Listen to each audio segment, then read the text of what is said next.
Tuh, Bapak Ibu sekalian, kita nggak usah berlama-lama, kita langsung saja kita akan membahas terkait seluk-beluk antara babak baru diplomasi dagang RI dan APS yang akan disampaikan oleh dua narasumber kita yang uh, sangat hebat pada sore hari ini.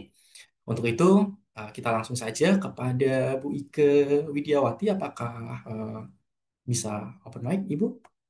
Oke, halo, selamat sore Rehan. Selamat sore juga teman-teman. Hari ini ya, pesertanya udah rame banget. Berapa nih? Betul, Ibu. Ada 470 kan? 470, Ibu Ike. Wah, ini 400 sangat-sangat ramai sekali, Bu. hari ini ya. Iya, Rame Ibu. banget.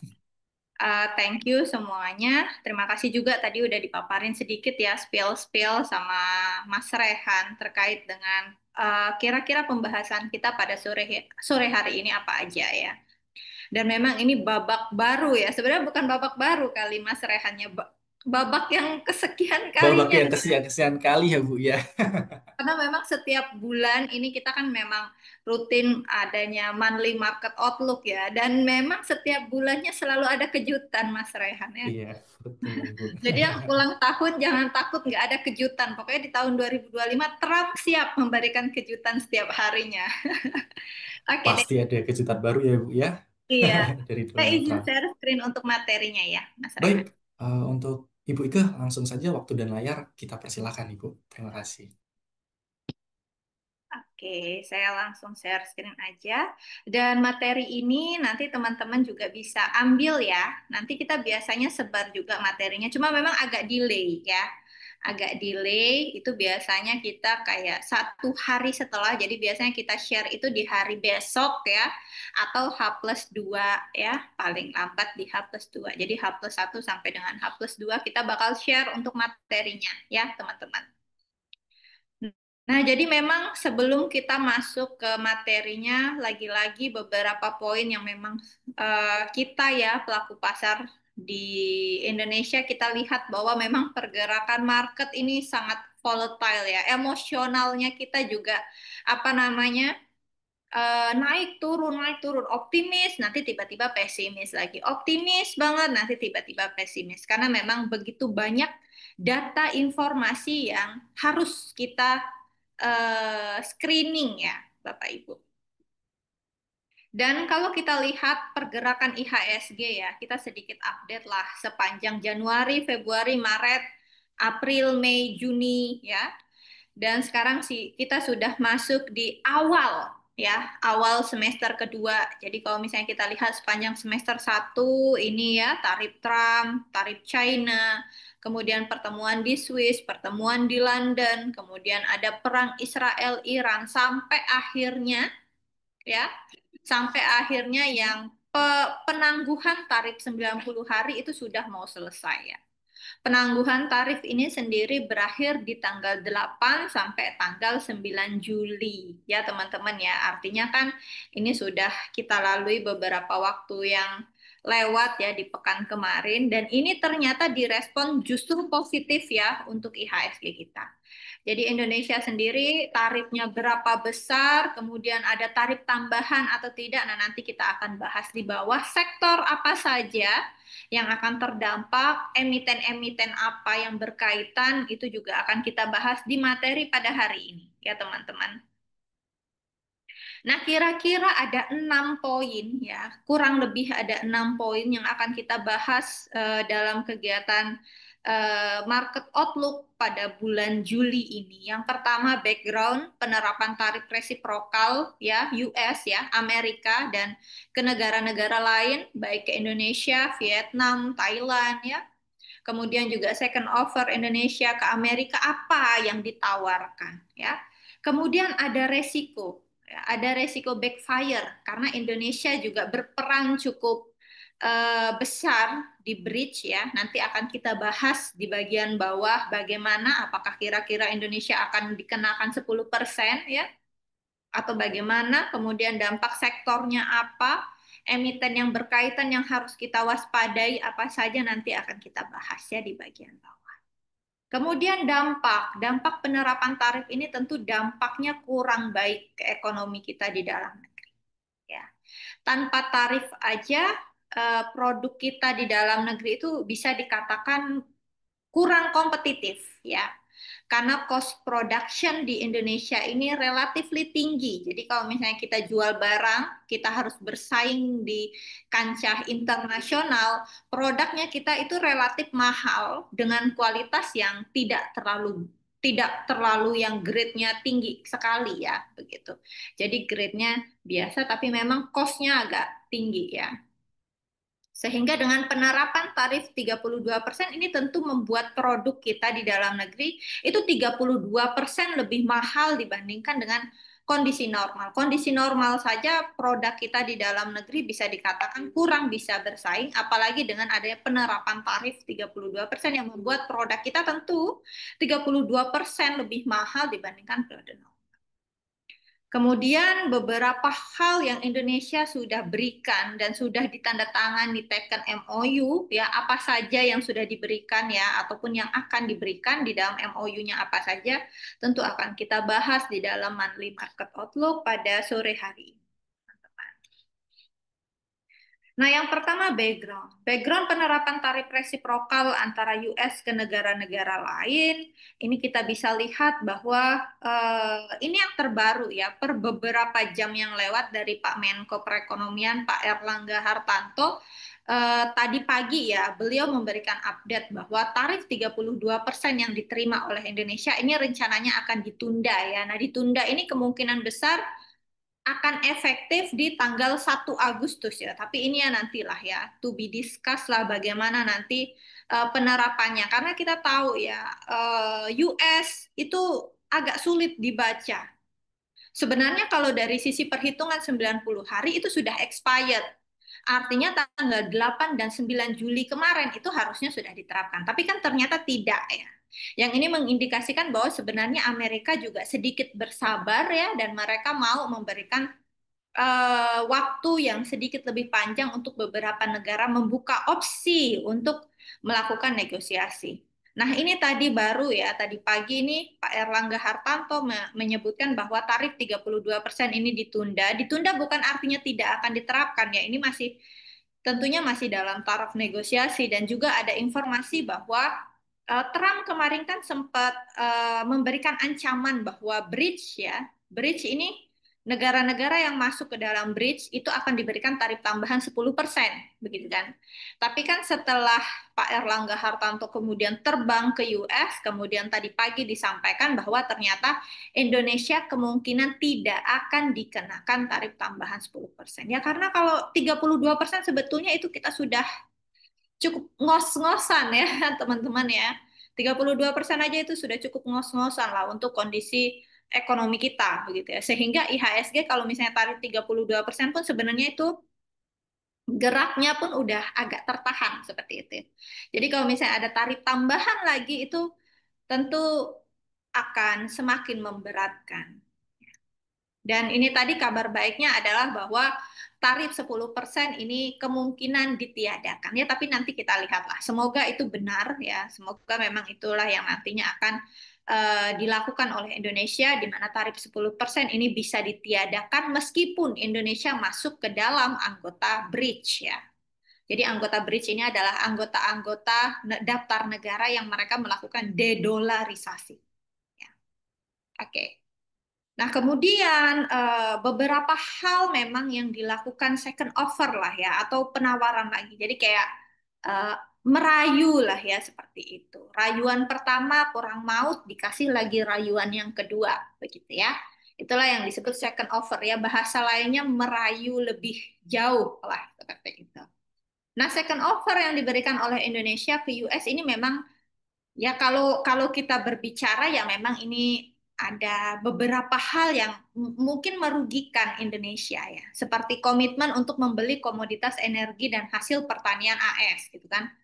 Itu juga kan tentu kalau Indonesia membeli hasil produksi Amerika itu sebenarnya agak berat sebenarnya ya teman-teman karena hasil komoditas energi kita di dalam negeri ataupun hasil pertanian kita di dalam negeri nanti diserap oleh siapa kalau kita justru membeli dari luar ya tapi nanti kita akan lihat rincian lebih ininya, tapi semoga hal ini pemerintah tentu harapannya ya dengan adanya komitmen ini pun harapannya pemerintah tetap ada boundaries ya.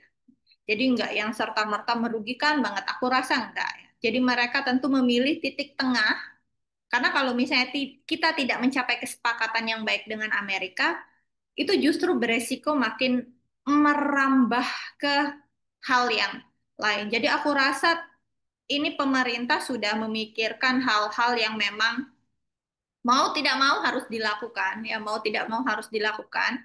Dan kita lihat pemerintah sudah melakukan berbagai cara, karena kalau misalnya kita dikenakan tarif lebih tinggi itu sangat berbahaya juga ya. Sehingga di sini pemerintah melakukan berbagai hal yang bisa untuk bagaimana caranya merayu agar tarif di kita kalau bisa justru ditekan di bawah 32% ya. Kemudian beberapa second offer yang diberikan oleh Indonesia kepada Amerika yang mulai dari tawaran investasi di sektor mineral ya, karena kita sebenarnya cukup banyak ya punya mineral kritisnya kita ya. Jadi beberapa mineral seperti tembaga, nikel ya teman-teman dan juga beberapa hasil mineral-mineral lainnya itu Indonesia cukup kaya dengan hal tersebut. Jadi mungkin ini juga lah yang bisa menjadi daya tarik agar US bisa berinvestasi ke kita dan mungkin nanti produknya bisa kita jual ke US sebagai daya tawar negosiasi. Kemudian beberapa komitmen yang lain.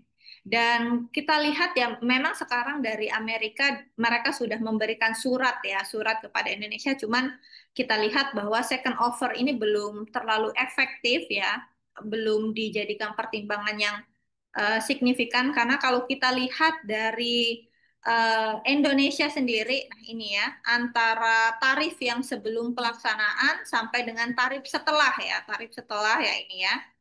Ini Indonesia, ini tarif sebelum ada penawaran, ini tarif setelah ada penawaran. Artinya setelah kita memberikan beberapa penawaran, investasi, dan lainnya, kita ada komitmen MOU untuk membeli produk di Amerika, ternyata tarif yang dikenakan di Indonesia itu masih sama di 32%.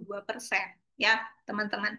Sehingga ini jugalah beberapa hal yang menjadi penantian pelaku pasar ya. Sampai sekarang pelaku pasar pun masih melihat bagaimana efektivitas dari offering yang diberikan oleh kita Indonesia kepada Amerika seperti itu. Dan surat resmi sudah diberikan oleh AS ke Indonesia, kita masih menunggu sebenarnya masih ada harapan ya.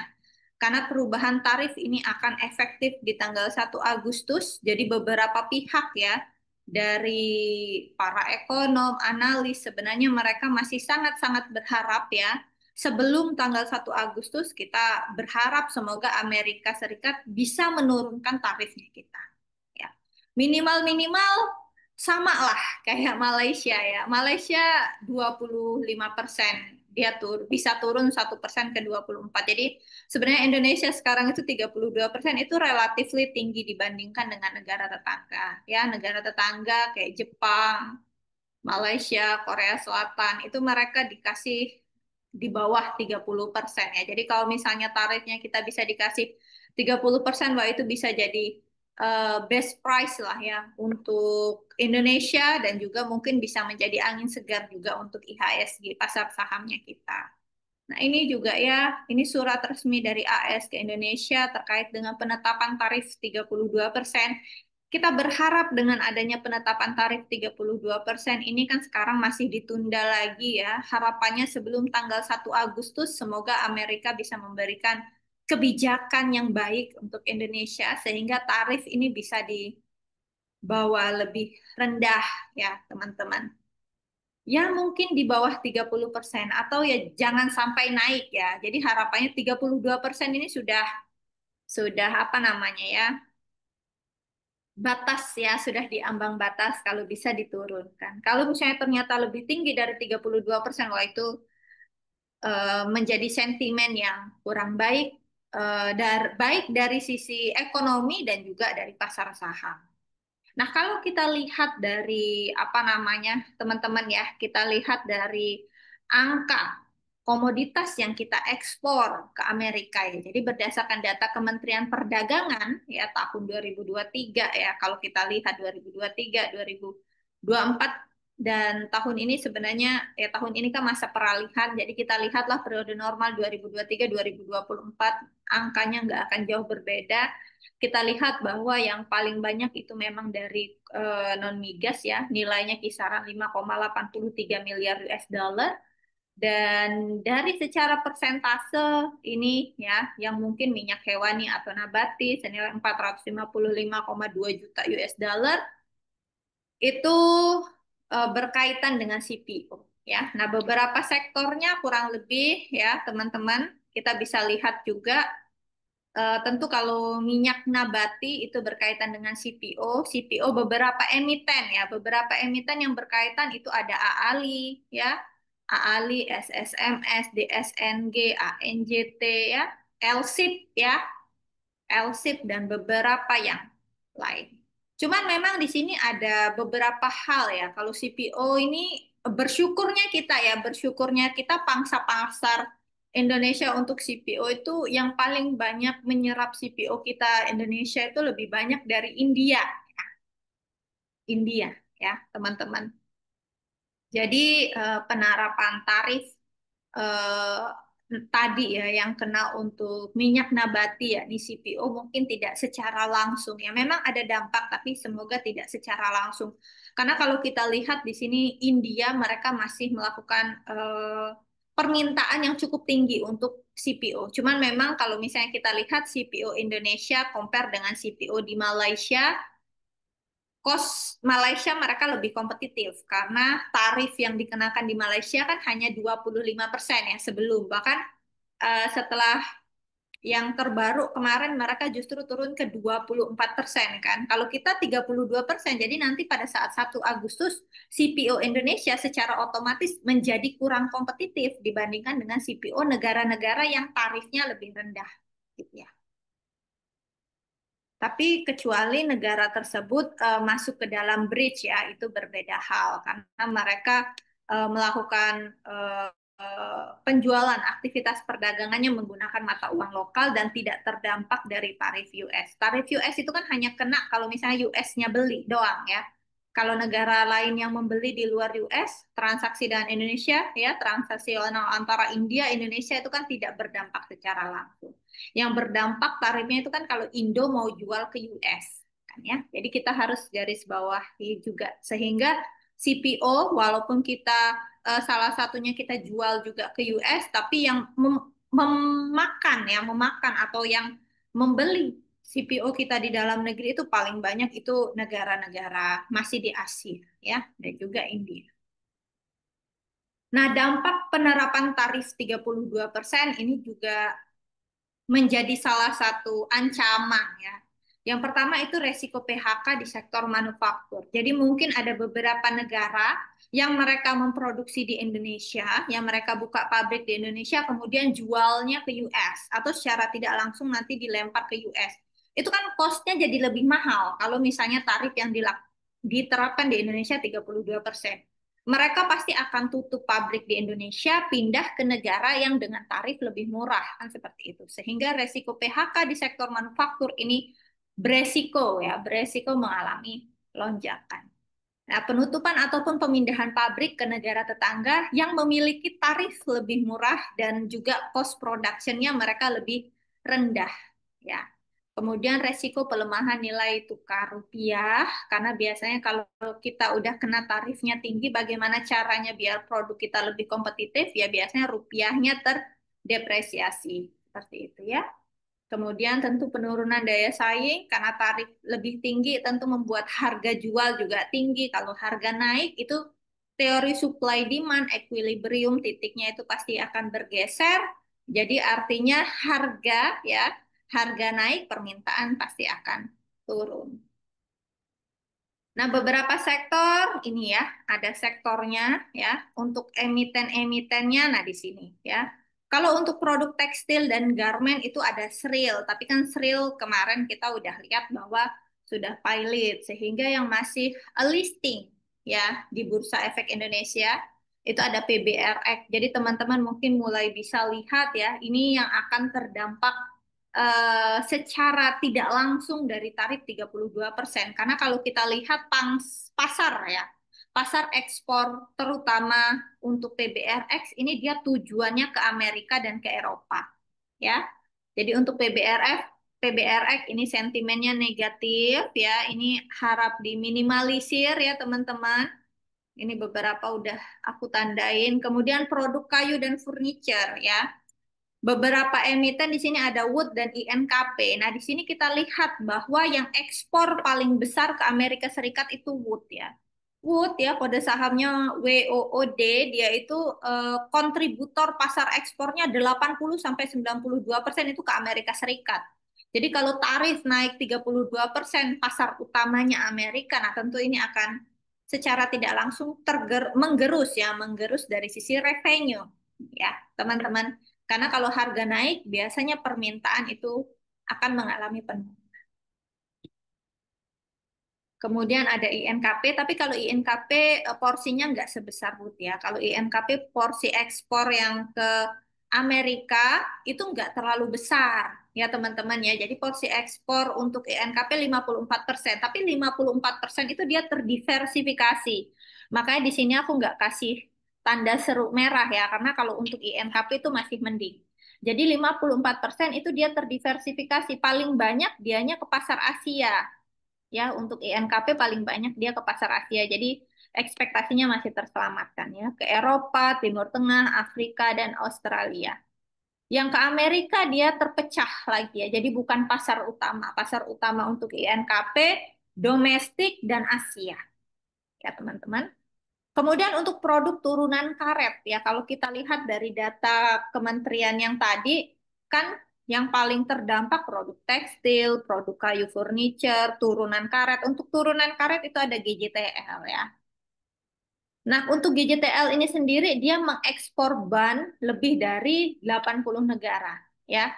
Cuman memang untuk Amerika Serikat kontribusinya 13% dari pendapatan. Tapi aku rasa 13% untuk negara Amerika Serikat ini sendiri ya, 13% hanya untuk Amerika Serikat, itu aku rasa kontribusinya cukup besar ya. Walaupun mungkin dampak GJTL tidak sebesar Wood, tapi di sini kita tetap kasih tanda seru ya, agar kita teman-teman juga bisa melihat dari kinerja keuangannya ya, seberapa lincah dari manajemen GJTL mereka bisa meng-create pasar yang baru ya, untuk men-switch dari US. Jadi kan US pasarnya 13%, seberapa lincah nanti dari manajemen mereka bisa menciptakan pasar yang baru agar yang 13% seharusnya dijual di Amerika bisa mereka jual di Asia yang lain. Nah, ini juga harus kita pantau ya. Kemudian untuk sektor otomotif yang mereka juga aktif mengekspor ya, itu ada di RMA dan SMSM ya. Di RMA ini dia aktif mengekspor komponen otomotif khususnya ke Amerika Serikat dan Korea Selatan. Jadi Amerika Serikat salah satu pasar yang cukup besar untuk di RMA. Ya teman-teman, jadi ini juga harus kita perhatikan. SMSM dia juga jualan ke Amerika sebesar 15,85% dari total pendapatan. Nah, ini juga harus kita pantau. Dengan kondisi tarif misalnya nanti di 1 Agustus benar diterapkan, beberapa emiten ini tentu akan terdampak. Nah, kita lihat nanti ke depannya ya, di the next market outlook kita pantau untuk kinerja keuangannya, apakah mereka mampu meng-create pangsa pasar yang baru. Karena kalau misalnya mereka tetap terfokus di Amerika Serikat, tentu kinerja keuangan mereka akan tergerus ya teman-teman. Keuangan mereka tentu akan tergerus dan kita lihat nanti untuk kinerjanya bagaimana. Kalau untuk per kuartal 1, kuartal 2 tentu ekspektasinya mereka masih tetap bagus ya, karena kan tarif 32% baru akan diterapkan nanti di 1 Agustus. Jadi ekspektasi kinerja SMSM kan kuartal 1 2025 dia masih bagus. Nah, mungkin yang terefleksikan nanti ya di kuartal 3 atau kuartal 4 pasca penerapan efektif 32%. Kemudian juga ada Bolt ya.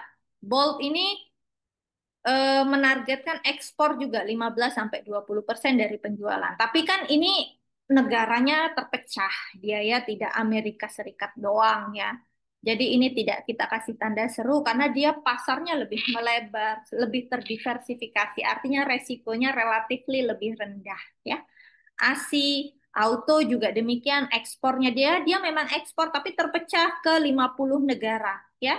Dan ini dia pasar utamanya Vietnam, Tiongkok, Filipina ya. Jadi bukan ke satu-satunya bukan ke Amerika saja. Jadi harusnya relatif lebih aman ya dibandingkan dengan beberapa negara yang langsung ekspor ke US dengan persentase yang tinggi. Kemudian di sini juga ada produk ikan dan udang. Nah, ini juga ya, ini aku langsung kasih tanda seru karena lebih dari 50% pasar pasar mereka pasar tunggal ya, hanya ke Amerika.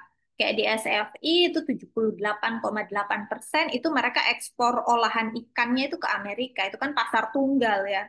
Kalau misalnya 78% ke Amerika itu mereka cari diversifikasi ke negara lain untuk memakan supply mereka punya itu kan agak susah ya. Kemudian PMMP, porsi ekspor produk udang ke AS-nya juga mencapai 67%. Ini juga persentase yang cukup besar ya, teman-teman.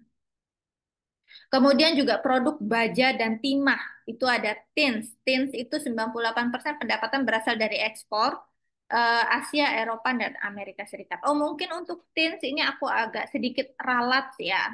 Karena untuk timah ini mungkin akan ada kenaikan permintaan ya, dan mungkin justru Amerika atau beberapa negara yang lain mereka justru menaikkan permintaannya. Jadi untuk tins ini mungkin aku hilangkan nanti untuk tanda serunya ya. Kemudian ada GGRP, keras.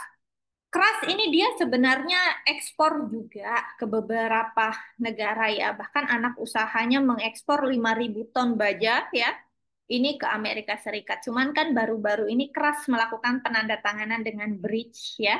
Yang ekspektasinya adalah dia sudah siap mencari diversifikasi pasar. Jadi kalau misalnya US tutup akses, dia bisa jual ke negara Asia yang lain. Makanya di sini kita tetap kasih centang hijau lah ya.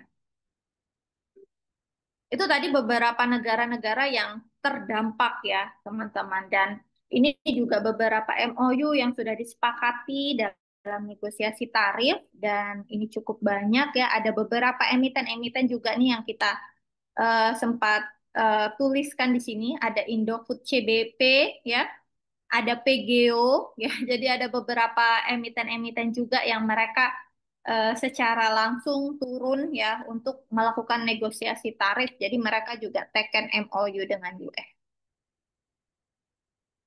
Nah, ini yang tarif tambahan ya di luar dengan kesepakatan tarif. Jadi ada beberapa mineral yang Trump nampaknya mulai fokus ataupun hasil dari tambang ya, ini untuk tembaga ya. Jadi dari Amerika Serikat ini Presiden Donald Trump memberikan tarif 50% untuk tembaga dan akan berlaku 1 Agustus ya untuk impor. Dan di sini kita bisa menilai bahwa tembaga ini salah satu material yang paling banyak digunakan oleh Departemen Pertahanannya Amerika Serikat ya. Bahkan kalau kita lihat tembaga ini sendiri salah satu komoditas yang cukup vital ya untuk semikonduktor, kemudian juga untuk baterai, sistem radar ya, kemudian pertahanan rudal ya, dan juga senjata hipersonik. Nah, kalau kita lihat kan Amerika kan mereka sedang fokus ya untuk mengembangkan senjata-senjata tersebut. Jadi memang untuk tembaga ini ada kenaikan. Dan kita lihat secara mingguan sendiri harganya sudah naik 10%. Jadi jangan kaget kalau saham-saham yang relate ya. Contoh kayak Aman, MDKA, ya, MBMA, BRMS, Antam, ya, itu mengalami kenaikan salah satunya karena faktor ini secara tidak langsung. Dan kita lihat Indonesia juga menjadi salah satu negara pemproduksi tembaga yang cukup besar ya. Walaupun memang yang paling gede itu dari Chile, itu 190 juta ton ya dalam tahunan ya. Ini data per 2023. Kemudian ada Australia, Peru, Rusia, Meksiko, AS ya, Kongo, Poland, China, baru Indonesia. Itu untuk negara-negara ya yang memiliki cadangan tembaga dunia yang cukup besar. Jadi Indonesia cadangan tembaganya juga cukup besar. Cuman memang yang agak disayangkan eksplorasi tembaga di dalam negeri ini memang kurang ini ya, kurang masif ya. Bapak Ibu. Jadi memang kalau kita lihat batu bara itu kan banyak banget perusahaan-perusahaan yang mereka melakukan eksplorasi batu bara. Cuma kalau tembaga itu belum terlalu banyak ya. Jadi dengan adanya kenaikan harga tembaga ya ini dalam sepekan aja naik 10%, Indonesia nampaknya kurang bisa memanfaatkan kenaikan harga tembaga tersebut karena dari walaupun kita mempunyai cadangan tembaganya besar, tapi eksplorasi tambang tembaga di dalam negeri itu masih kurang masif seperti itu. Nah, kemudian juga ada batu bara, beberapa emitennya yang terkait itu ada PTM, PTBA, ITMG, ada Indi, Harum, AADI, dan Beyan. Ya, jadi mulai dari yang tadi kita lihat bahwa Trump kebijakannya terkait 32%, kemudian juga tambang mineral, mulai dari beberapa emiten, dan kita lihat juga di sini ya teman-teman, kayaknya energi hijau di Amerika itu sudah mulai tergeser lagi ya. Kalau dulu kan diworo-woro kan. Kalau sekarang Trump justru ingin menghidupkan kembali fossil fuel, khususnya di energi batu bara. Ya, jadi beberapa Trump bahkan justru sangat-sangat ingin untuk meningkatkan ekspor ya. Jadi produksi batu bara di US itu mau digenjot ya dan juga Trump bercita-cita mau mengekspor batu baranya ke Jepang dan Korea Selatan. Nah, Jepang dan Korea Selatan ini juga sebenarnya marketnya kita di dalam negeri ya. Jadi nanti kalau misalnya Amerika Serikat nih, dia ngegenjot produksi batu baranya, terus batu bara dari Amerika dia mau jual ke Jepang dan Korea Selatan, ya rebutan lah kita market ya. Rebutan market Jepang dan Korea Selatan. Nah, ini kalau misalnya kita lihat ya, dari 6 emiten, 1, 2, 3, 4, 5, 6 ya. Ini GEMS ya, 38% marketnya dia batu bara penjualannya lokal, ekspornya dia 62%.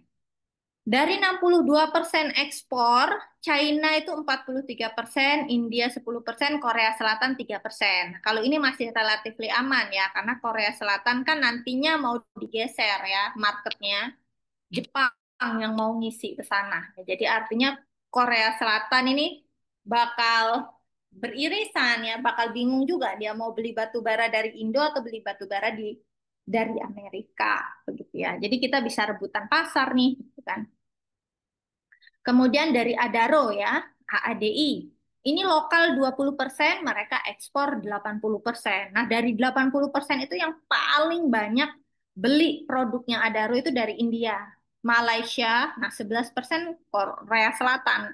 Kemudian 8%-nya Jepang. Jadi Adaro nih dia harus rebut-rebutan juga nih pangsa pasar ya. Jika nantinya betul Amerika Serikat menggenjot produksi batu bara dan batu baranya akan dijual ke Jepang dan Korea Selatan. Artinya Korea Selatan mereka ada dua opsi, mau beli batu bara dari Amerika atau Indonesia, gitu kan? Kemudian ITMG juga sama. Ini ada Harum ya, ada Bayan di sini PTBA. Nah, kalau kita lihat dari 6 emiten yang ada di sini, ternyata ada 2 emiten yang mereka cukup besar porsinya ke Korea Selatan dan Jepang. Ya, emitennya siapa aja? Emitennya itu ada AADI, kemudian ada ITMG. ITMG ke Jepang 24%. Ya, AADI, Jepang dan Korea Selatan itu bersama-sama kisaran 19%. Jadi kalau misalnya dua market itu nanti diambil oleh Amerika Serikat, artinya dua emiten ini mereka harus mencari pangsa pasar yang baru. Jadi kalau misalnya teman-teman lihat ya dua emiten ini sebenarnya yang cukup beresiko dengan adanya kebijakan Donald Trump ya.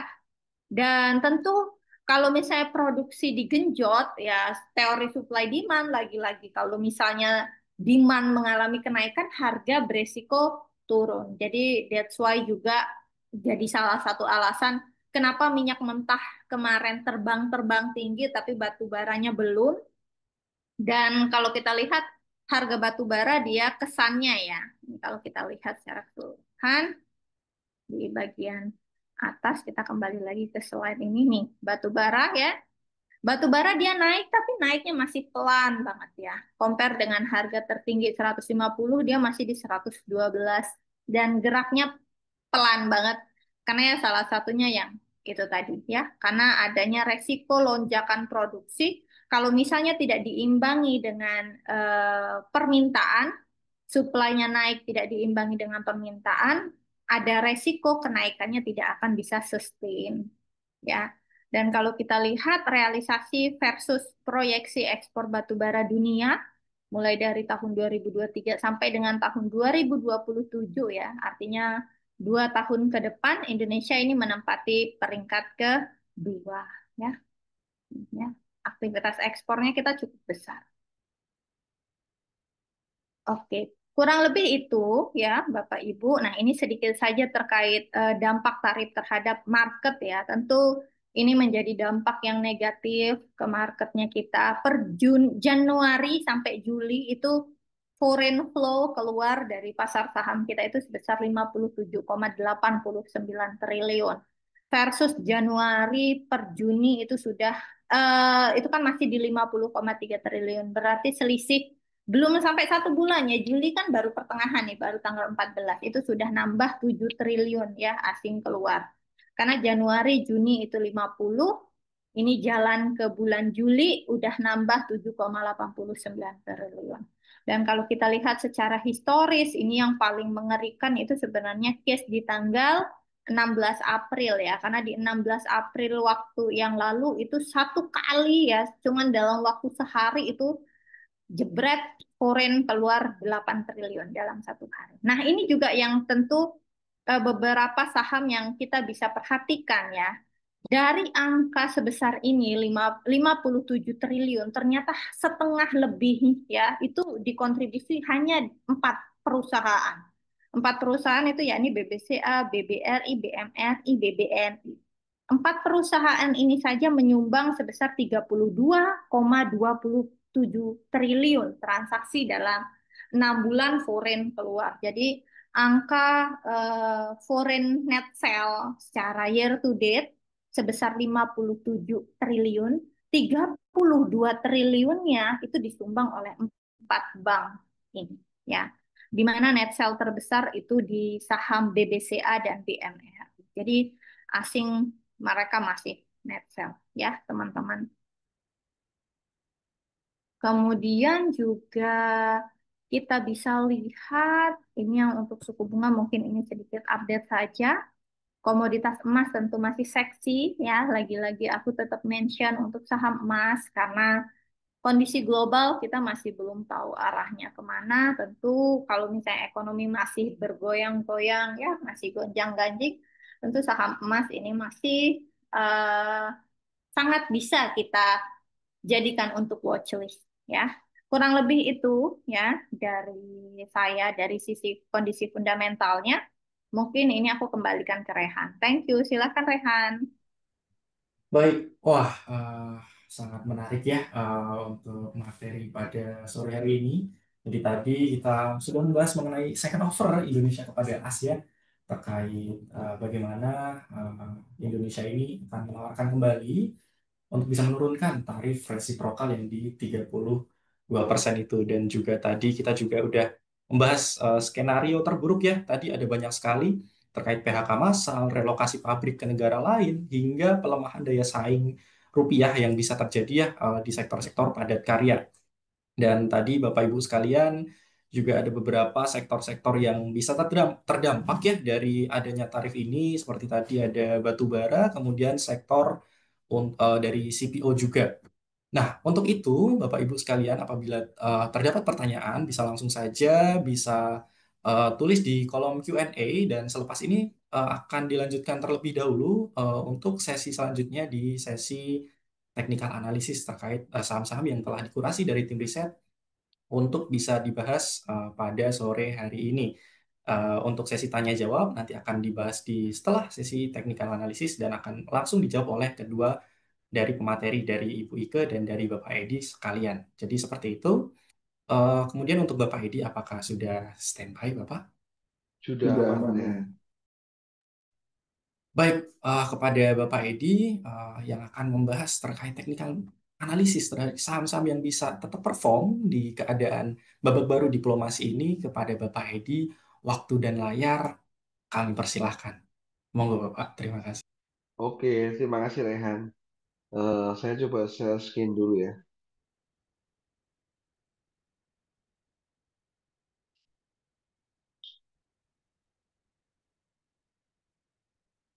Oke, eh, saya akan memberikan sekitar 5 saham ya yang eh, yang telah kita kurasi ya. Yang sebenarnya cukup menarik untuk kita pertimbangkan sebagai saham-saham alternatif ya. Yang pertamanya itu kita ada saham TPIA ya. TPIA ini kalau kita lihat secara tren juga masih dalam tren bullish ya untuk TPIA dan candlenya pun hari ini sebenarnya sudah breakout di resisten ya. Coba kita lihat cek hari ini untuk TPIA itu berdiri berapa ya. TPIA hari ini running di 10.125 ya dan berhasil breakout juga di resisten ya. Karena trennya juga masih dalam tren bullish untuk TPIA dan dari stokastiknya juga masih mengindikasikan pola uptrend ya. Dan dari sisi volumenya hari ini pun juga masih didominasi oleh volume beli ya. Jadi untuk TPIA kita masih bisa spek buy, untuk entry price-nya bisa coba di entry price 9750 sampai di 10125 ya. Dengan TP pertamanya di 10.650 dan TP2-nya di 11.650 ya. Namun batas risiko juga ya Bapak Ibu semuanya. Bila TPA ini bergerak melemah di stop loss kita di 9375 ya untuk TPA.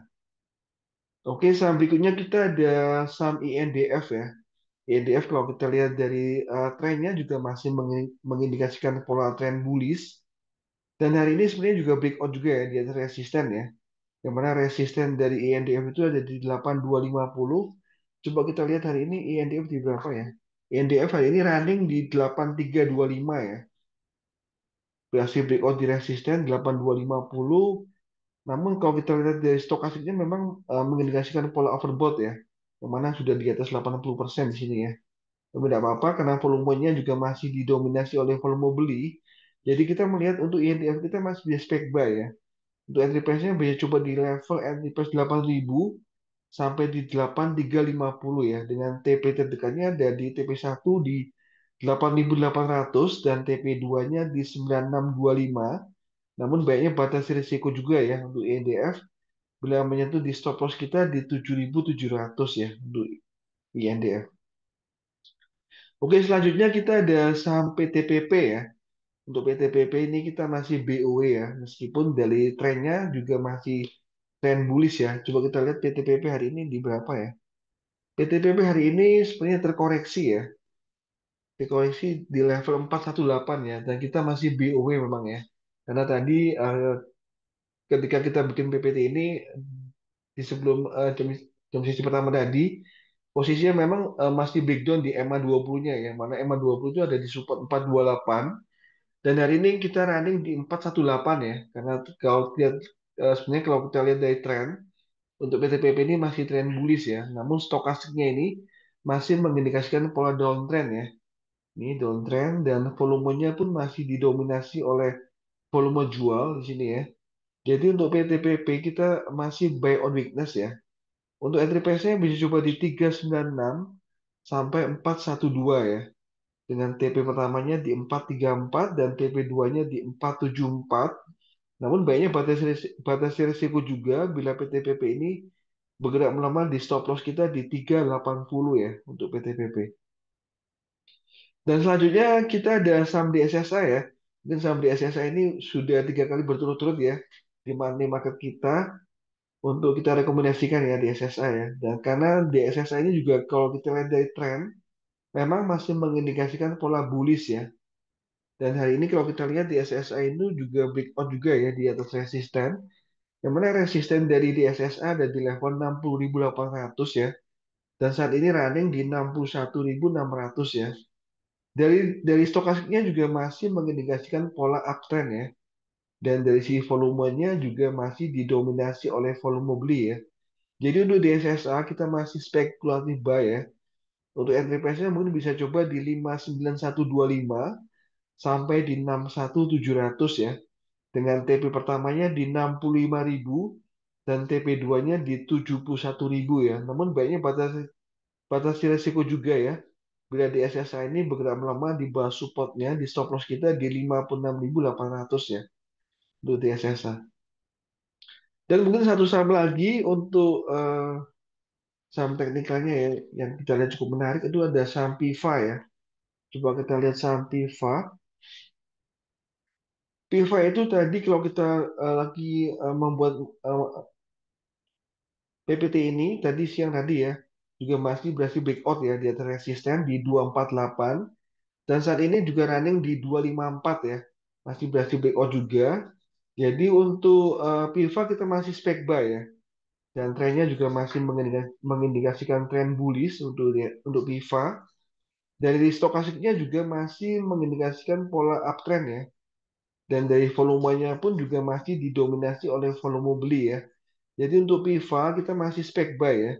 Untuk entry price-nya bisa coba di 246 sampai di 256 dengan TP pertamanya di 270 dan TP2-nya di 296 ya. Namun banyak batas risiko juga ya bila PIVA ini bergerak melemah di bawah support stop loss kita di 236 ya untuk PIVA. Mungkin itu ya 5 saham yang bisa kita berikan untuk money market kita pada pagi hari ini. Mungkin selanjutnya akan saya berikan ke Rehan ya. Oke, terima kasih kepada Bapak Hedi yang telah memaparkan saham-saham yang telah dikurasi ya, tetap bisa perform pada babak baru diplomasi dagang RI dan AS dan Amerika Serikat, mohon maaf. Dan Bapak Ibu sekalian, terdapat beberapa pertanyaan yang sudah muncul di kolom Q&A, terdapat beberapa pertanyaan. Untuk itu akan saya bacakan terlebih dahulu, dan ini juga bisa relate kepada kedua narasumber kita pada sore hari ini. Ada dari Anonymous Attendia.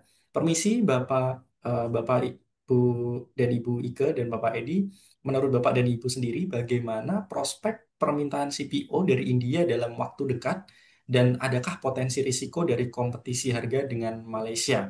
Nah, mungkin ini yang dimaksud untuk ini akan pertanyaan dari Ibu Ike bisa dijawab. Kemudian untuk keduanya mungkin dari sektor-sektor CPO ya. Prospek dari sektor CPO itu seperti apa? Nah, itu bisa dijawab oleh kepada Bapak Edi seperti itu. Untuk itu, Oke. kepada Bu Ike dan Bapak Edi saya persilahkan. Oke, terima kasih Rehan untuk pertanyaannya. Mungkin dari Pak Edi nanti bisa kasih beberapa gambaran ya kayak LSIP, saham-saham TAPG dan lain-lain dari sisi tren teknikalnya, begitu ya. Kalau dari saya lebih membahas terkait kira-kira prospek CPO. Kalau kita lihat memang CPO di dalam negeri di Indonesia ini kan yang mengkonsumsi paling banyak India. Nah, memang Indonesia dan India ini berdampingan kalau dari secara peta ya. Sehingga memang ini tidak menutup kemungkinan ya kalau misalnya India mereka bisa beralih belinya justru dari Malaysia begitu ya. Atau sebenarnya langsung ke Indonesia juga nggak apa-apa karena memang yang tarif 32% itu kan berlaku kalau misalnya Indonesia jual ke Amerika. Kalau misalnya Indonesia jual ke India sebenarnya itu tidak berlaku ya. Jadi dari sisi tarif kita tidak akan ada kompetisi yang terlalu besar seperti itu ya, kecuali dari Indonesia mau jual ke Amerika, nah kan baru dikenakan tarif. Jadi untuk sekarang itu belum ada resiko. Begitu. Dan kalau misalnya kita lihat sebenarnya tarif ataupun harga CPO untuk saat ini kan acuannya masih menggunakan bursa Malaysia ya. Jadi ekspektasinya India membeli CPO ke Indonesia itu pastikan acuan utamanya juga dari harga dari bursa Malaysia. Nah, barulah nanti kita di dalam negeri baik dari Menteri Perdagangan ataupun yang lainnya mereka barulah melakukan adjustment harga. Ya, harga acuan di dalam negeri tentu itu acuan utamanya adalah harga di bursa Malaysia. Kalau harga CPO bursa Malaysia mengalami kenaikan, harga acuan di Indonesia juga akan naik. Jadi untuk tarif 32% itu tidak akan berdampak kalau misalnya Indonesia jual beli sama India ya, lebih berpengaruhnya ke Indonesia kalau misalnya mau jual ke Amerika. Begitu aja. Nah, mungkin ini dibantu sama Pak Edi dari sisi teknikalnya. Nah, kalau dari beberapa emiten juga sambil Pak Edi mempersiapkan mungkin share screen teknikalnya, teman-teman, kalau kita lihat dari beberapa emitennya itu kan kayak LSIP, SSMS ya. LSIP, SSMS, kemudian ada beberapa emiten yang lain, kita lihat bahwa memang pasarnya mereka juga kalau kita lihat breakdown dari revenue penjualan ke Amerika Serikat itu dikit banget ya. Justru paling banyak itu kita jualan ke Tiongkok atau ke Cina. Jadi dua market yang paling gede untuk CPO itu adalah India dan China. Apakah nanti Malaysia ini akan jadi potensi resiko kompetisi? Iya, tapi mungkin di produk komoditas yang lain ya. Mungkin bukan CPO gitu. Tapi yang memang basisnya yang mau membeli Amerika gitu. Kalau India yang mau ngebeli nggak akan jadi kompetisi ya. Cuman kalau misalnya Amerika yang mau ngebeli ke kita, nah itu barulah mungkin akan terjadi kompetisi gitu. Karena kan tarif yang paling murah yang mana sehingga nanti para pelaku di Amerika mereka akan mempertimbangkan, oh harga kalau kita beli di Malaysia kan kena tarif nih 25%. Kalau beli ke Indonesia 32%. Itu hanya Amerika yang beli ya. Jadi jangan sampai nanti kita wah takut nih semua negara artinya kalau mau beli di Indonesia bakal kena tarif itu enggak ya, hanya Amerika aja gitu. Nah ini udah ditampilin sama Pak Edi, harusnya sih CPO kita masih relatively baik-baik saja ya. Jadi kayak kemarin juga emiten CPO sempat kok kita rekomendasikan karena kembali lagi ini sebelum Pak Edi masuk saya kembali tekankan bahwa market CPO kita Indonesia paling besar itu Tiongkok, India ya. Walaupun tarif kita 50% sama US ya, itu hanya kalau kita jual beli sama US. Kalau India beli ke kita, China beli ke kita itu tarifnya normal seperti itu ya. Jadi untuk emiten CPO mereka masih mampu survive ya. Jadi jangan khawatir. Nah ini silakan Pak Edi tambahkan Pak dari sisi teknikal. Oke, makasih Bu Ike. Saya coba kalau dari CPU tadi, kalau kita lihat ya, ini PUBG cukup menarik ya, karena trennya juga masih dalam tren bullish. Namun dari sisi volumenya ini masih ada tekanan volume jual ya dari sini ya, masih merah dan dari stokastiknya juga masih overbought ya. Jadi mungkin karena PUBG ini kalau kita lihat dari trennya masih cukup menarik ya, masih masih positif. Jadi untuk PUBG kita masih bisa coba untuk spek buy ya, Bapak Ibu. Untuk entry price-nya mungkin bisa coba di 1080 sampai di sampai di 1130 ya untuk PUBG ya. Untuk TP terdekatnya mungkin ada di resisten 1160. Coba kita lihat di weekly ya. Untuk saham PUBG, PUBG ini sepertinya all time high ya. Mungkin untuk TP terdekatnya di 1300 ya. Tadi di 1160 sampai di 1300 ya untuk PUBG ya. Dan satu lagi tadi yang cukup menarik saya lihat ada saham LSIP ya di CPO-nya. LSIP kalau kita lihat dari trennya juga masih tren bullish ya di sini ya. Dan kabar baiknya itu dari si volumenya sudah ada volume beli ya di sini untuk LSIP. Dan hari ini pun juga sedang menguji di resisten ya. Yang mana resisten dari LSIP itu ada di level 1330 dan saat ini running pun masih sama ya bertahan di resisten ya di 1330 juga dan kalau kita lihat dari pola candlenya ini candle hammer ya. Sepertinya masih ada peluang untuk menunjukkan penguatan kembali ya untuk LSIP ya seiring dengan trennya masih tren yang tren positif. Jadi untuk LC kita juga masih bisa untuk spek buy ya. Mungkin untuk entry price-nya bisa coba di 1300 sampai di 1340 ya. Dengan TP terdekatnya ada di resisten 1370. Coba kita lihat di weekly chart-nya sebentar ya. Untuk weekly chart-nya juga sebenarnya masih ada peluang untuk menunjukkan penguatan ya. Mungkin TP berikutnya di 1500 ya untuk LC. Saya rasa dua saham ini cukup menarik ya untuk saham CPO tadi ya, yaitu TAPJI dan LSIP ya. Mungkin saya kembalikan ke Rehan. Baik, terima kasih Bapak Edi dan Bu Ika atas pertanyaannya. Kemudian ada pertanyaan-pertanyaan menarik lagi nih. Bagaimana apa konsekuensi dari tarif 50% untuk beberapa sektor ya dalam sektor tembaga bagi kinerja emiten seperti AMMN, MDKA, MBMA, dan ANTM. Nah, ini mungkin bisa dari Bu Ike dan Pak Aidi juga ya bisa saling melengkapi untuk dari sisi fundamental dan sisi teknikalnya. Saya langsung saja kepada Ibu Ike terlebih dahulu mungkin dari sisi fundamentalnya.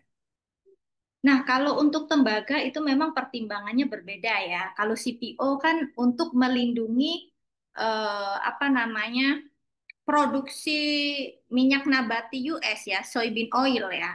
Nah, kalau misalnya tembaga di sini justru pertimbangannya adalah Amerika Serikat memandang bahwa tembaga itu salah satu komoditas yang sangat penting buat mereka ya. Sangat penting buat mereka dan ini tentu akan mereka gunakan banyak sekali ya untuk radar, untuk senjata-senjata yang lainnya. Nah, tentu ini sentimennya justru positif ya, sentimennya justru positif. Kalau misalnya kita lihat pergerakan dari harga tembaga, itu harga tembaga dalam sepekan setelah keluar statement dari Trump itu harganya justru mengalami kenaikan ya. Jadi harga tembaga itu justru naik karena ekspektasinya adalah di sini semua market melihat bahwa wah, ini tembaga menjadi salah satu komoditas selain tanah jarang yang kemarin US dan China bilang bahwa US pengen beli juga tanah jarang karena tanah jarang itu dikuasai oleh China. Jadi negara China itu untuk tanah jarang itu sangat banyak sekali ya. Nah, di sini justru positif ya, teman-teman, justru positif. Jadi kita harus lihat juga tarif 50% impor ini justru untuk bagaimana caranya secara tidak langsung Trump menekankan bahwa tembaga ini salah satu komoditas yang sangat-sangat krusial ya, krusial. Sehingga harga komoditas tembaga ini justru mengalami kenaikan. Sepekan aja udah naik 10% dan kita lihat pergerakan grafiknya itu mengalami kenaikan.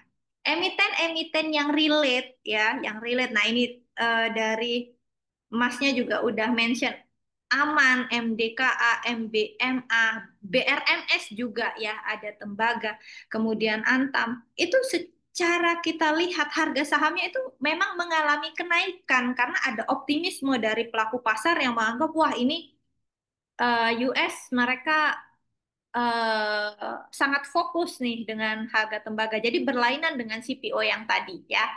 Oke, nah ini mungkin ditambahkan oleh Pak Edi. Jadi sentimennya positif ya. Kalau CPO kita di dalam negeri pun positif juga, masih positif, masih mampu survive karena CPO yang membeli pasar paling gede India dan China. Jadi kita masih bisa bernafas lega. Kemudian untuk tembaga, tembaga ada kenaikan dari harga komoditasnya sehingga positif juga emiten-emitennya ini juga Masnya sudah mention. Jadi sekali lagi saya sampaikan konsekuensinya justru positif ya. Nah, ini mungkin Pak Edi dari sisi teknikal bisa dijelaskan nanti mungkin di bagian terakhir setelah Pak Edi bahas secara teknikal saya akan tambahkan outlook tembaga di Indonesia nanti setelah Pak Edi. Silakan Pak Edi. Oke, terima kasih Bu Ike. Kalau kita lihat dari tiga saham itu ya, seperti Aman, MDK, dan MBMA, dan Antam ya, empat saham maksud saya. Dan tadi setelah kita lihat secara teknikal, yang paling menarik itu adalah saham Antam ya. Karena Antam ini masih dalam tren yang positif ya. Namun 2 hari ini memang masih ada tekanan volume jual di sini ya. Kalau kita lihat, dan dari stokastiknya, ini memang masih mengindikasikan pola uptrend ya untuk stokastiknya ya. Jadi untuk Antam kalau ada koleksi mungkin kita bisa masuk ya untuk Antam ya. Jadi untuk Antam kita mungkin masih bisa spek buy ya untuk Antam. Mungkin untuk entry price-nya bisa coba di level 2840 sampai di level 3000 ya di situ aja ya untuk Antam karena kalau kita lihat dari trennya ini memang masih dalam tren yang positif ya. Jadi untuk Antam kita masih bisa spek buy di entry 2830 tadi 2830 sampai di level 3000 ya. Untuk TP terdekatnya untuk Antam itu ada di level 3100 ya. 3100 sampai di 3250 mungkin ya di situ untuk Antam ya. Jadi kita untuk saham tembaga Thomas tadi yang kita pilih adalah saham Antam ya, yang terbaik secara teknikalnya. Mungkin kita kembalikan ke Rehan ya. Baik, terima kasih Pak Edi dan Bu Ika. Oh ya, tadi Bu Ika akan menambahkan ya untuk outlook-nya. Iya, betul.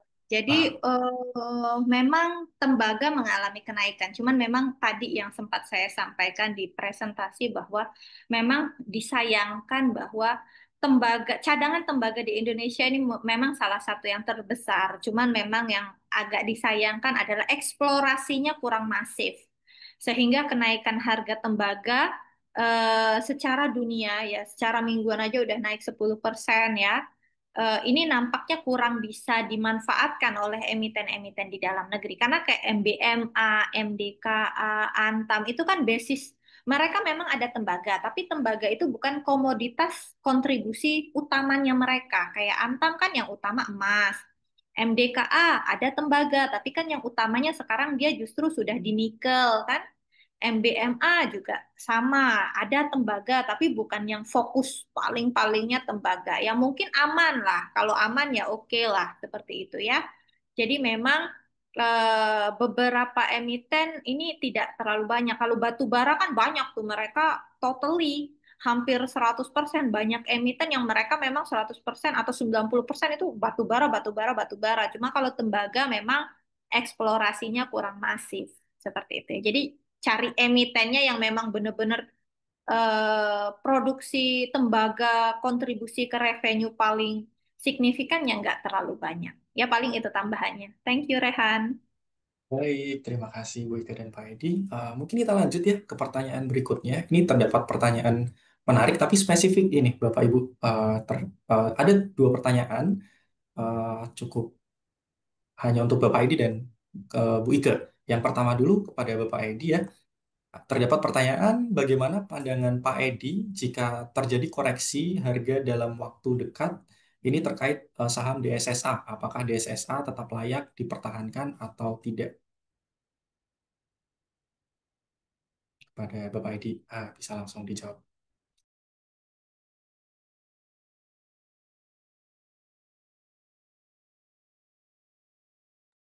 Oke. Kalau kita lihat secara teknikal ya, untuk di SSI ini memang trennya masih dalam tren bullish ya, atau tren yang positif.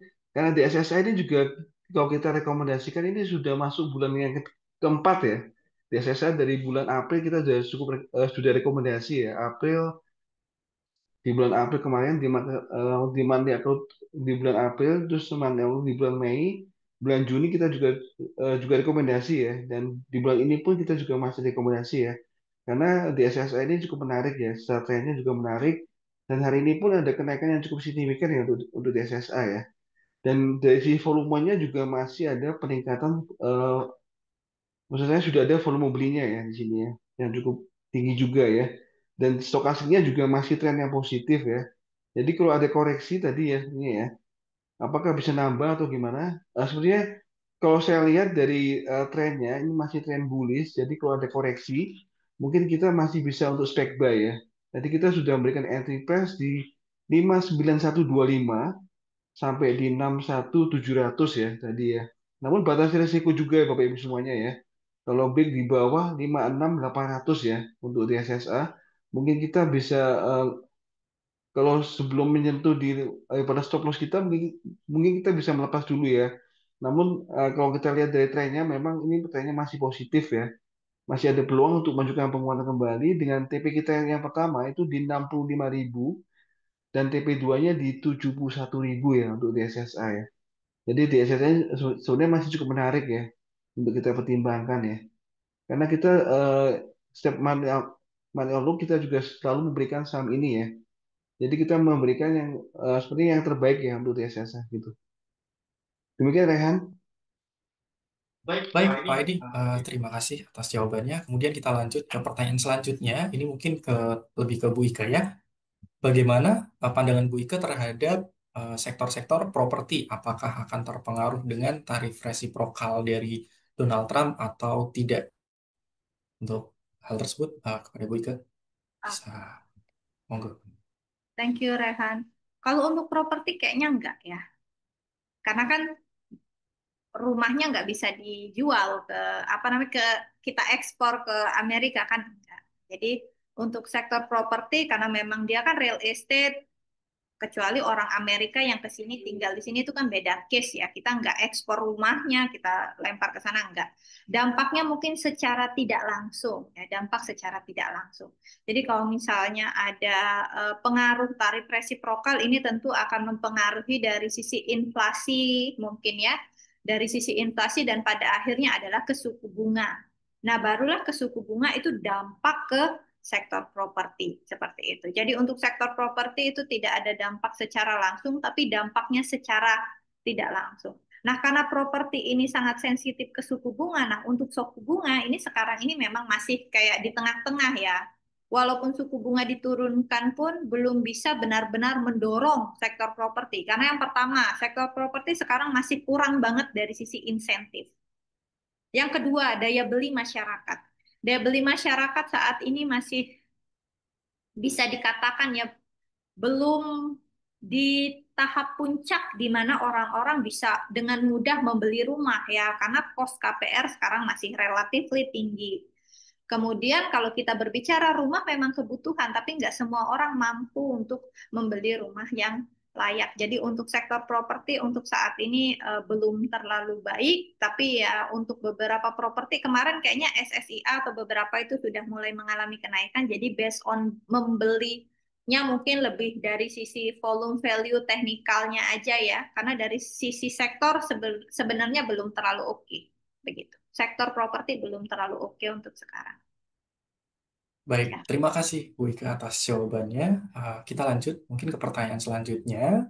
Izin bertanya kepada Bu Ika dan Pak Edi, apakah terdapat dukungan dari kebijakan dari pemerintah terkait insentif atau subsidi dan lain-lain bagi emiten-emiten terdampak seperti PBRX, Wood, GJTL hingga DRMA? Nah, ini mungkin bisa dijawab dari segi Bu Ika ya, dari segi fundamental dan juga nanti bisa dilanjutkan dari sisi teknikalnya oleh Pak Edi. Untuk itu saya persilahkan. Oke, thank you Rehan. Ini pertanyaannya memang mungkin mereka mencari bagaimana solusinya ya, karena memang kasihan juga sih. Case-nya yang paling sebelum ada tarif 32%, kalau kita lihat bahwa Amerika Serikat itu memang mereka sudah melakukan diversifikasi untuk membeli tekstil di luar Indonesia. Contohnya Sril. Sril itu mereka paling banyak jualan baju tentara untuk Amerika, baju tentara untuk Jerman ya.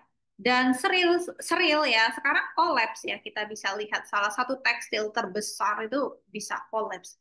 Sehingga ya kita kembali lagi lihat apakah ada program dari pemerintah untuk bisa menanggulangi agar perusahaan-perusahaan tekstil khususnya kayak PBRX seperti itu ya bisa terlindungi dari adanya penerapan tarif 32%. Kalau kita lihat sejauh ini belum ada, ya, masih belum ada. Jadi pemerintah kalau kita lihat sekarang mereka lagi fokus justru memberikan penawaran-penawaran ya, kayak kita tadi bilang merayu.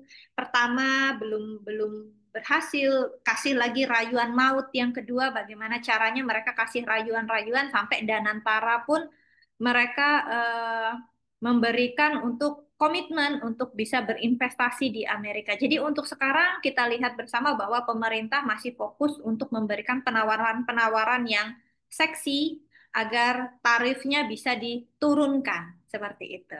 Nah, jadi caranya pemerintah untuk melindungi kayak PBRX, Wood, GJTL, DRMA, caranya seperti itu ya. Jadi mereka bagaimana caranya mereka memberikan penawaran-penawaran sehingga nantinya 30% ini bisa kalau bisa ya kita berharap kita berdoa bersama biar 32% ini bisa diturunkan. Nah, kalau untuk insentif yang memang ke sektornya sampai saat ini belum ada.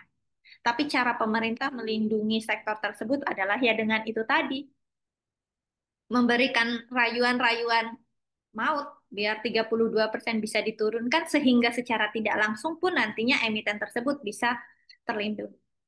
Ya, tapi ini pun kita masih belum bisa ini katakan rayuannya berhasil atau tidak itu masih belum bisa dikatakan karena per terakhir masih 32% dan efektif sampai dengan 1 Agustus. Nah, artinya dari tanggal hari ini sampai dengan 1 Agustus ini kita masih di tengah-tengah, teman-teman masih belum tahu tarif yang sesungguhnya kena ke kita berapa, begitu. Ya, ya mungkin wait and see dulu lah ke saham itu ya. Nanti kalau misalnya udah benar-benar aman, pemerintah kasih insentif. Kalau sekarang kan masih belum ada, ya. Wait and see dulu kalau untuk sekarang, ya. Nah, kalau dari sisi teknikal mungkin dari Pak Edi bisa bantu. Ya. Kalau dari sisi industrinya sih harus mulai diantisipasi ya.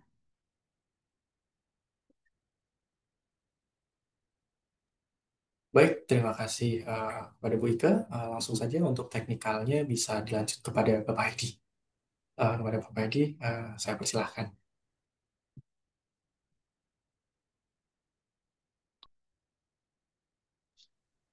Oke, kalau tadi dari 4 saham ya, BBRX, Wood, GJTL, dan Dharma ya. Kalau kita lihat untuk saham 4 saham itu yang cukup menarik ada di saham Wood ya. Yang mana Wood setelah trennya juga masih tren positif. Dan hari ini pun didominasi oleh volume beli di sini ya. Sudah ada volume beli dan dari stokastiknya juga masih mengindikasikan pola uptrend ya. Jadi kita dari 4 saham itu yang kita pilih adalah saham Wood ya. Yang cukup menarik ya. Jadi untuk Wood kita masih bisa coba untuk spek buy ya. Karena trennya juga masih dalam tren yang positif.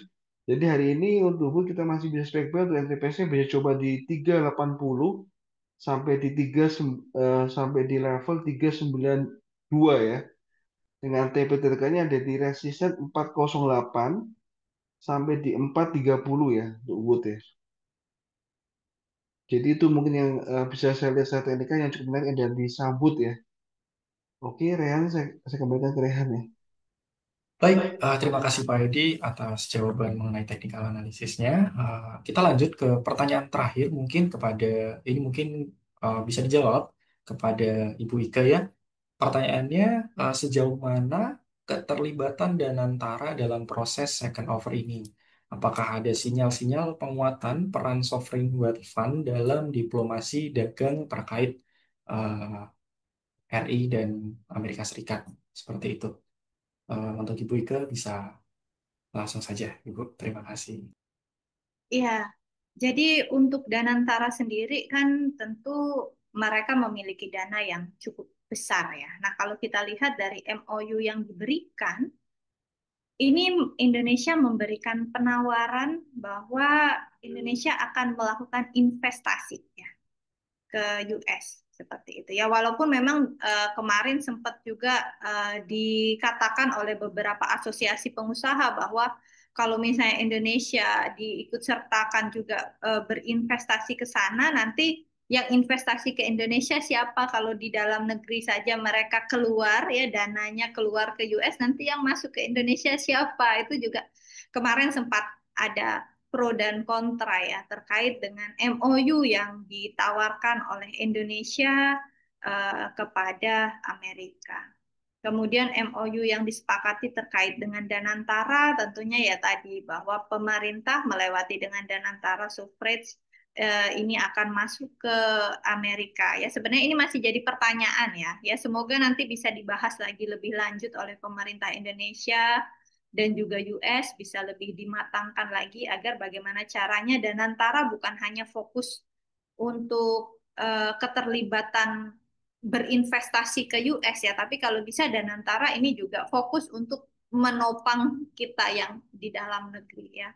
Jadi nanti Danantara ini akan lebih melakukan investasinya, alokasinya ya. Mereka kan mengelola dana, dananya kan akan masuk ke Indonesia rencana awal. Tapi setelah sekarang ada second offer, ini keterlibatannya Sovereign Wealth Fund dari Danantara, kemungkinan dana tersebut akan dialirkan untuk berinvestasi di perusahaan-perusahaan di Amerika.